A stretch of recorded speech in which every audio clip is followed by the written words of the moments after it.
Now, when it comes to the scrap stuff that's appearing in Night 2, there's also some stuff that appears in the lobby. So, as you may know, you have Krampus's helmet over there, and then you have Krampus C over there as well. Now, obviously, this is in reference to the fact that we killed Krampus, and then we sent it to the Void. Why is there also part of a portal out here now? Why is it just says L? Obviously, that's not intended. It doesn't look intended. It's completely out of place. I think it's part of this screen here. That is just over here, but that looks really weird. Now, it's not the case where Krampus has been retconned or anything like that. It appears in, I think, the Krampus Revenge event. You can see the throne here, and then you can see Krampus's helmet also shown off there, although I think that actually might be the old Krampus helmet, who knows. Anyways, yes, even though that's not retconned, it still appears here as, I guess, a thing that's been destroyed. Whereas over there, obviously, you see the Abyss enemy, which more on that later, and the Star Cannon, which again, more on that later. But if you were to enter Night 2's area, you would also notice that there are some things here that are part of previous events. So, for example, here you have a building, and this building is very likely to be the same of that of Triple Threat Town. And in the background, you can also see a railroad bridge, and this railroad bridge is also used in Triple Threat Town. It's not as clear in this image, but you can see this railroad bridge here, and it is very similar to that. But also, there is another railroad bridge that's used in Rotfield. I think you still are you able to play Rotfield? Yeah, you are able to play Rotfield in Sandbox mode, but you can see there is a railroad bridge in Rotfield as well, even though it's not exactly the same, but I'd have to assume that this is an allusion to that. Also here you have a building underneath some rubble, and then you also have the Spotlight, which interesting enough is from Lunar Overture Act 3, which has been cancelled. Well, was said to be cancelled. It's retcon to say that none of the things in Act 3 was actually official in the lore, although the narrator seems to suggest that there are some events in Act 3 that he remembers, but he was just like expunged into the nil zone, hence why he remembers it, and there are other enemies that have come out of the nil zone that kind of remember it, but otherwise they've had their memory wiped. So I guess it's a way of retconning some things in Tower Defense Simulator that the developers prefer you forget, including the Lunar Overture event, Act 3. And over there, we have what appears to be an elf camp. I think it looks like an elf camp. It looks like the thing that they used in Cold Ambush. So that would be the Violent Night event in 2022, I think. And then also, there's this little small building there. No idea if this is a reference to a previous map, but it is, given the fact that everything else, it seems to be an allusion to that. I'd have to assume this is also. Now, as for the observatory in the background over there, that's actually brand new. So if you were to, if I were to stalk Menton, as I always do, you'll notice that these meshes were made for the event. So very likely these are nothing new, or sorry, they're nothing from like previous events. This is completely new and not really a reference to anything. It's the one new thing about this. Now, as for things in the map, obviously, firstly, we have the observatory that we see in the lobby. Again, I suspect that these are nothing new. They might have been part of a scrapped map, but given the fact that the meshes were recently made, gonna have to assume that they are actually new and not a reference to anything. But if you were to go into the background and you were to go over here, you'll notice this gingerbread house. This is a reference to Cold Ambush, which I think the elves came out of gingerbread houses. The meshes for these were made in 2022, Menton did check it, so it looks like these probably would have been used for the Violent Night event, but were scrapped. So I suspect that these could have been used, because this looks like a cliff tower of sorts. It might have been the original structure where you place cliff towers upon, because I think it was a similar structure to what they used in the Ducky Revenge event, when you would build a plot of land in that event and a cliff tower to come out of it, it would look like a watchtower rather than this. And then the gingerbread house, who knows, it might have been a scrapped feature for this, given the fact that gingerbreads have appeared in the game previously, and I think they did appear in the Violent Night event, but the theme was mostly about elves and not gingerbread houses, so might have been part of the scrapped features for that event. But then over here, you'll notice that there is another enemy. This over here is the Overgrowth enemy. This is an enemy that appeared during the Solar Eclipse event in 2021. And additionally, there are some wheats here, which is a reference to Rotfield, because Rotfield did have some wheats in this map. So as you can see in the view map here, you can see, yes, wheats very clearly on show here, and then the Overgrowth was also an enemy that appeared in that event. Although with that being said, it did not appear on Rotfield, it appeared on the next one, which I think is called Foggy Forest. Yes, called Foggy Forest, but it also returned in the Lunar Overture event as an enemy that appeared in Act 1 of the Lunar Overture event, although that was a retelling of sorts. So even though it never appeared in Rotsfield, which is where the wheat is from, it did appear in both the Lunar Overture event and the Solar Eclipse event. Now, in the background on the map, you can see Krampus's throne of sorts, or Krampus's entry, which is here. Then you also have the observatory towers and this pipe here, which were recently made in 2025, so may not be a reference to actually an old event. Now, as you were to play the game, there actually would be some things that appear here that are unique that we don't see from the very start of the game. There is also this thing here. This is actually the railgunner, and this is meant, or was originally planned, to be a tower prior to the overhaul update. However, shut up, narrator. Anyways, yes, this was a railgun that was originally meant for a railgunner tower, which was in the game prior to the overhaul update. However, it was scrapped. So one would wonder if it would appear like it was a Gatling gun-esque sort of thing, but I'd heavily doubt it. I think it's more of something that replaced the Sentry Tower, even though the engineer was planned at the time that was going to replace it. So it could have been something that replaced like a turret tower, for example, rather than a tower that has FPS mode, which would seem kind of weird. Oh, and also not really a feature, or an old feature, but yeah, there are these blue things around the map which speed up enemies. I don't know, it does say, the dispatcher does say that they speed up enemies, just saying. Oh, and as the game progresses, things fall out of the sky. So here we have the Star Cannon, which obviously comes from the Solar Eclipse event. It was the main feature to use against the Umbria to prevent it using the shot of the sentry attack, which would kill your base eventually if it used it enough times. Also, here you have a skeleton enemy, which doesn't really make sense since the skeleton is already an enemy in Tower Defense Simulator, although it does have a unique texture, I think. Then afterwards, this SCT has just recently fallen down from the sky.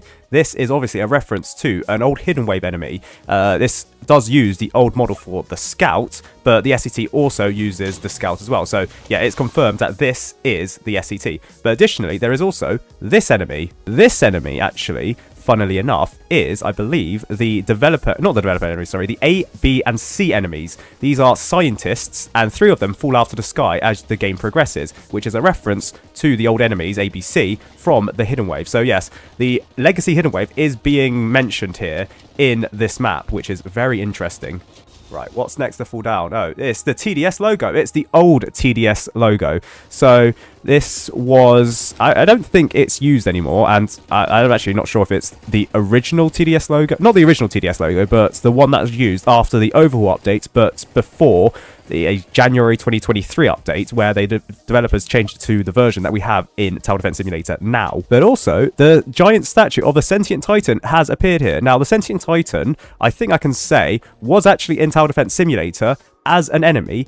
However, you couldn't beat it because it was never in the game as a proper enemy. The thing is, the Sentient Titan was originally planned for a different game for that Paradoxum Games was making, and the Sentient Titan, I guess, was that game was scrapped, so the Sentient Titan was moved over to Tower Defense Simulator. So I think it may have been originally planned to be like a hardcore boss or something like that, but in the end, it was never used. And would you look at that? More scientist enemies have fallen out the sky. There are now 2 of those now. We're just missing the other one. Right, what's next to fall? It's another Sentient Titan. 2 Sentient Titans appear in this map, and they fall from the sky. Right, next to fall on Wave 11, I didn't catch what actually fell.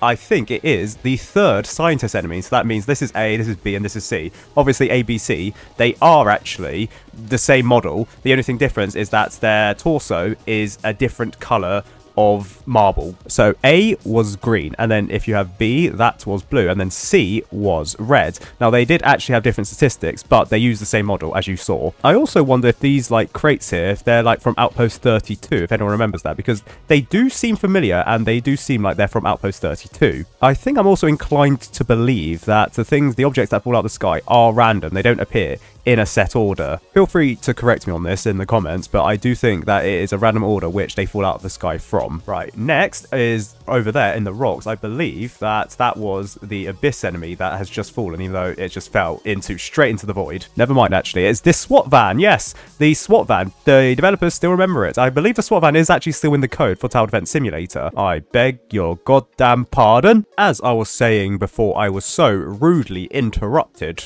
The SWAT van was a vehicular unit that was originally spawned in by the Enforcer, which later turned out, or was later evolved into the Shotgunner, renamed in the overhaul update. In fact, back in the day, I think the Enforcer was more well known for its, well, I guess, the SWAT van ability rather than the Enforcer itself being a shotgun. Certainly for the hidden wave, I'd assume, oh well, like the level 0 shotgunner was also used to like speedrun the first few waves in Fallen mode, but also the SWAT van was kind of important in the hidden wave. Essentially, what someone would do is they would macro actually the Enforcer so that they would spawn in a SWAT van every couple of seconds or so by using a macro. Well, not by using a macro, by macroing the Enforcer. The only problem is nowadays it probably wouldn't work because the unit would be attached to the tower, and when you sell the tower, the unit would be destroyed. So nowadays it wouldn't work, but back in the day it did work. The only exception to the rule is the Mercenary base, where if you sell the Mercenary base after you use the airdrop ability, those units don't die, and that is a glitch, but the developers haven't fixed it, and is a glitch which actually benefits the players, but the developers have not fixed. Although, that being said, it's not a major glitch per se, but it is being used, or was actually being used for the Polluted Wastelands 2 solo thing. That is until the developers fixed the nuclear monster being stuck. Although, that being said, I think there's a new strategy now which involves the Swarmer to actually beat Polluted Wastelands 2 on solo mode. Yes, it is a different order because now, this is wave 2, I've just restarted. This is the Riot enemy. There is some speculation that this was part of a scrapped enemy that was seen previously in a Roblox toy. Now, the Riot that appears here, this enemy here, is actually a reference to an old removed enemy. I think I can safely say that it was a scrapped enemy from 2021 that would have functioned similarly to the Lunar Shield. Basically, this is an enemy that appeared on a Roblox pack, but was never used in Tower Defense Simulator, and I think its usage is actually still a secret, so I don't think I can actually mention that without getting killed by Below Natural. It would have been very similar to how the Lunar Shield did it, so there was an ability where it uses its shield and speed up significantly. It also looks very similar to the Russia enemy, but it is slightly different. This shield isn't exactly the same. There is like a top view on the shield, whereas this one does, but it's a slightly different shape, so it's not the same enemy as the Russia. Yes, it is a different order now because I don't see the scientists here and I now see the TDS logo. So yeah, I was right in that the items that fall down from the sky are random. Well, that being said, I do wonder how they spawn into the map. Do they spawn into the map as the wave starts? So let's see. Does this wave have a new thing? No, it doesn't. So sad. Right, what's next? It's another Riot enemy. So yeah, here's a better view of the shield. It's not exactly the same as the enemy. That was the Russia enemy, which has a different shield to this. Also, the Russia enemy doesn't have a cracked face mask, whereas this does have a cracked face mask, which is a reference to, obviously, the Riot enemy. And then here we have the Abyss enemy. The Abyss enemy that I've talked about previously that did appear outside the lobby. This enemy is a scrapped PvP enemy from 2021 and was never used in Tower Defense Simulator. It does have a similar model in the game in the Awakened Fallen King that appears in the modern Hidden Wave, but it's not exactly the same, and the Abyss enemy is considered scrapped, and with its appearance here down in Nil Zone, does basically confirm that it's never coming to Tower Defense Simulator. Also, did you ever notice that the Sentient Titan does have opposable, well, has an opposable thumb and merged fingers? I don't know what it's called. There is a technical there's a scientific term for webbed fingers, but I can't really remember it right now. Here is another Riot enemy. So there are now 3 Riot enemies that are in the map. And then next we have a Lord Exo statue, as you can see here. So you can see it has, for some reason, a slightly translucent torso. It's meant to be actually completely transparent, and it's just meant to show like the ribs here. There's also some speculation whether this is 1X, 1X, 1X1 or Lord Exo. They use the same model, basically, but given the context of this story, I would have to assume that this is indeed Lord Exo rather than 1X, 1X1. And also within the map, you have a whole bunch of references to other enemies in Tower Defense Simulator. Obviously, you have the Null Warden, you have the Null Pyromancer, the Null Freezer, and then the Null Medic, which is new to this event or this night. The Null Beast is a returning enemy, and then obviously the Null Guardian is also a new enemy. I don't think it's a reference to anything that's been removed or whatever. Nor is it, I think, a reference to the Champion Templar. I guess it's also fitting that the Null Freezer has no freeze, and then the Null Pyromancer also has no fire, whereas the Medic, I think, sometimes it has health regen, obviously a reference to the fact that the Medic regenerates the health of the normal base in normal gameplay. There's also a couple of dialogue lines which mentions like the old world. It mentions a lot of lore stuff that we've actually not encountered in Tower Defense Simulator yet. So watch this space. There could be some new things coming up that we may not know about that have been leaked in this event. And you get another SCT here, which actually looks like it's about to shoot a, well, I guess a tower, given the fact that this is an SCT and not a regular scout. And I think all of those are all of the references in the Night 2 event map, which is very cool. I like the references. It's a nostalgia trip, certainly, especially because I've tested some elements that many people have not seen. I should mention, though, that some of these enemies, in fact, most of these enemies, are actually returning enemies from Night 1. The only new enemies are the Null Medic, the Null Electroshocker, the Null Guardian, and the Null Guardian Clone. Now, it doesn't really matter too much given the fact that the storyline supposed that the Night 1 enemy, or well, the Night 1 enemies, they've come out of a portal from the Nil Zone, hence why it makes sense. The only enemy not to return is the Null Commander and the Null Missile APC, because the Null Commander, I guess, is a unique enemy, and I guess it does make sense that for it to be exclusive to Night 1. You got to have one exclusive enemy, so the Null Commander doesn't appear again other than in Night 1, and also the Null Missile APC because that spawned in from the Null Commander. And if you want to know how this map actually compares to the Nil Zone actually is far more basic. It's got studs everywhere. It looks very similar to the podium that Lord Exo stood upon, if anyone remembers, from Act 3 for the Lunar Overture event, whereas the new Nil Zone, that is completely different. It is mentioned that this is the edge of the Nil Zone, so I guess if you're at the edge of the Nil Zone, you may have not been corrupted fully yet and fully removed, which is why here it may be the center of the Nil Zone, hence why it's all like nearly abstract, it's all just studs and everything. So I guess it kind of makes sense, but I really doubt that this is going to be a returning map, Nil Zone,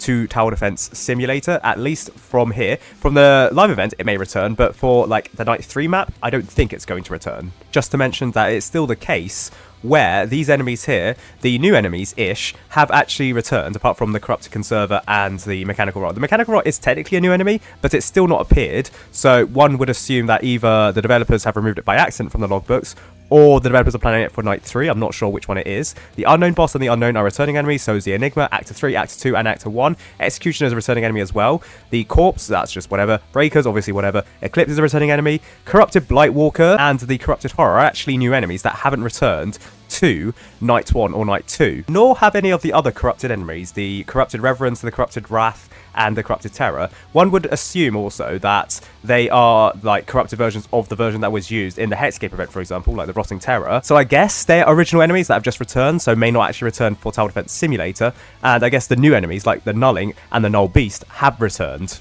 And it is worth mention, but the narrator does mention the left and right hands as bosses. They are actually, he mentions the left hand as lefty and the right hand as righty, even though in the game it's called left hand and right hand. Although that being said, Act 3 in its entirety is not canon, although it does seem to be really weird in this Nil Zone where the narrator remembers Act 3, but we don't.